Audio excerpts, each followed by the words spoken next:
তিস্তার ভাঙন রোধে অগ্রাধিকার ভিত্তিতে কাজ করছে সরকার, বললেন পরিবেশ ও পানি সম্পদ উপদেষ্টা সৈয়দা রেজওয়ানা হাসান। আসসালামু আলাইকুম।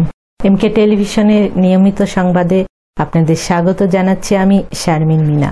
এতক্ষণ শুনছিলেন সংবাদ শিরোনাম, এখন ডেস্ক থেকে বিস্তারিত। তিস্তা নদীর ভাঙন রোধে অগ্রাধিকার ভিত্তিতে কাজ করছে সরকার। কুড়িগ্রাম জেলার রাজারহাট উপজেলার ঘড়িয়ালডাঙ্গা এলাকায় তিস্তার তীরে নির্মাণাধীন তীররক্ষা বাঁধ ঘুরে দেখলেন পরিবেশ, বন ও জলবায়ু পরিবর্তন এবং পানি সম্পদ বিষয়ক উপদেষ্টা সৈয়দা রেজওয়ানা হাসান।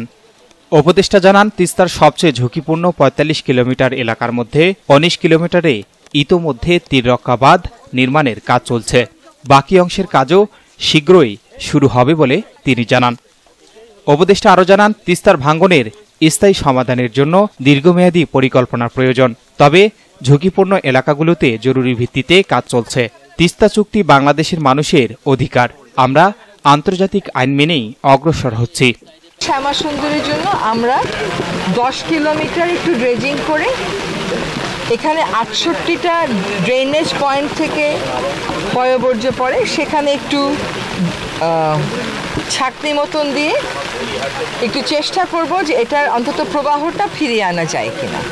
2টা পয়েন্টে আমরা দেখতে পাচ্ছি বাধা আছে। সে 2টা পয়েন্ট নিয়ে আমি সেনাবাহিনীর সাথে আজকে কথা বলে এসেছি। সেনাবাহিনী, এডিসি রেভিনিউ মহোদয় মানে ডিসি অফিসের প্রতিনিধি এবং পানি উন্নয়ন বোর্ড একসাথে ম্যাপ নিয়ে বসবে। কোথায় কোথায় বাধা আছে পানির প্রবাহে সেগুলো অপসারণ করা, বাধাগুলো কেন দেওয়া হয়েছিল তার কোনো যৌক্তিকতা আছে কিনা, সেটার তাহলে বিকল্প কী হবে সেটা বোঝা হবে। আমরা আশা করি আমরা এই শুষ্ক মৌসুমে কাজটা শুরু করে দিতে পারবো। এই হচ্ছে শ্যামা সুন্দরী।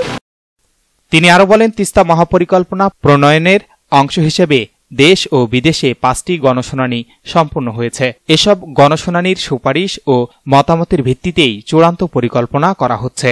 এ সময় বাংলাদেশ পানি উন্নয়ন বোর্ডের মহাপরিচালক প্রকৌশলী এনায়েতুল্লাহ, রংপুর পানি উন্নয়ন বোর্ডের প্রধান প্রকৌশলী মাহবুবুর রহমান, কুড়িগ্রাম জেলা প্রশাসক নুসরাত সুলতানা, পুলিশ সুপার মাহফুজুর রহমান, রংপুর অঞ্চলের বন সংরক্ষক সুবেদার ইসলাম, পরিবেশ অধিদপ্তরের মহাপরিচালক নূর আলম, কুড়িগ্রাম পানি উন্নয়ন বোর্ডের নির্বাহী প্রকৌশলী রাকিবুল ইসলাম উপস্থিত ছিলেন। পরে উপদেষ্টা রাজারহাট উপজেলার গতিয়াশাম ক্লিনিক সংলগ্ন এলাকা এবং রংপুরের কাউনিয়া উপজেলার পাঞ্জরভাঙ্গা রেল সেতুর উজানে তিস্তার ডান তীরে বাঁধের কাজ ঘুরে দেখেন এবং স্থানীয়দের সঙ্গে মতবিনিময় করেন। S Rahman, news desk, MK television. শেষ করছি এমকে টেলিভিশনের নিয়মিত সংবাদ। এতক্ষণ সাথে থাকার জন্য সবাইকে ধন্যবাদ। সুখবর, সুখবর, সুখবর। সুচিকিৎসার জন্য এক দারুণ সুখবর। আপনি কি যৌন, চর্ম, অর্শ, টনসিল, টিউমার, প্যারালাইস, হাঁপানি, বন্ধ্যাত্ব, অর্শ, পিত্তপাথর, মূত্রপাথর, স্তন ক্যান্সার, জরায়ু ক্যান্সার, গনোরিয়া, স্বাস্থ্যহীনতা, জন্ডিস, জটিল ও কঠিন রোগে ভুগছেন? তাহলে আজই যোগাযোগ করুন মা হোমিও হলে। চিকিৎসা প্রদান করছেন ডক্টর হাফেজ মাওলানা মোহাম্মদ মশিউর রহমান। বিশেষ দ্রষ্টব্য, এতিম ও অসহায় রোগীদের ফ্রি চিকিৎসা করা হয়। ঠিকানা সুন্দরপীর বাজার, 1 নং বেলাইচন্ডী ইউনিয়ন, পার্বতীপুর, দিনাজপুর।